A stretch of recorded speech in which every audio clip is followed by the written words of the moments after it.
লোকটিকে দেখে আপনার মনে হতে পারে লোকটি এখানে কী করছে। আসলে এটি একটা অত্যাধুনিক পদ্ধতি, যেখানে লোকটি সার এই মেশিনটির ভিতরে দিয়ে দিচ্ছে এবং দেখুন সারটি কীভাবে চতুর্দিকে ছিটিয়ে পড়ছে।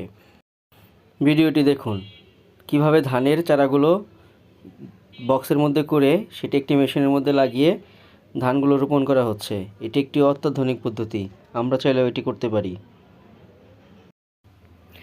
গাছটি কি দেখে কি মনে হচ্ছে আপনার? একটি মেয়ের চুলের আকৃতি হিসাবে গাছটিকে লাগানো হয়েছে। দেখেন কত সুন্দরভাবে, আপনি কোনো মেজারমেন্ট করতে চাইলে খুব সুন্দরভাবে জমিতে এভাবে কাঠি দিয়ে মেজারমেন্ট করতে পারেন।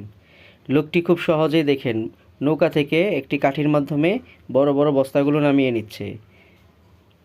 এটি খুব সহজ পদ্ধতি, আপনারা চাইলেও এটি বানিয়ে নিতে পারেন। দেখুন লোকটি কিভাবে একটি পায়ের চাপ দেওয়ার সাহায্যে কিভাবে সাইকেলগুলো চালিয়ে যাচ্ছে। আপনারা চাইলেও এভাবে একটি সাইকেল বানিয়ে নিতে পারেন। দুই পা দিয়ে প্রেসার দিচ্ছে এবং সাইকেলগুলো সামনের দিকে অগ্রসর হয়ে যাচ্ছে। আপনি যদি জমিতে বীজ বপন করতে চান তাহলে এইভাবে একটি গাড়ি বানিয়ে নেবেন এবং তার মধ্যে একটি বক্সের ভিতরে বীজগুলো দিয়ে দিবেন এবং বীজগুলো দিয়ে গাড়িটাকে সামনের দিকে ধাক্কা দিলেই সুন্দরভাবে দেখবেন বীজগুলো মাটির মধ্যে রোপণ হয়ে গেছে। কী অত্যাধুনিক পদ্ধতি, পরিশ্রম ছাড়াই কাজ হয়ে যাচ্ছে।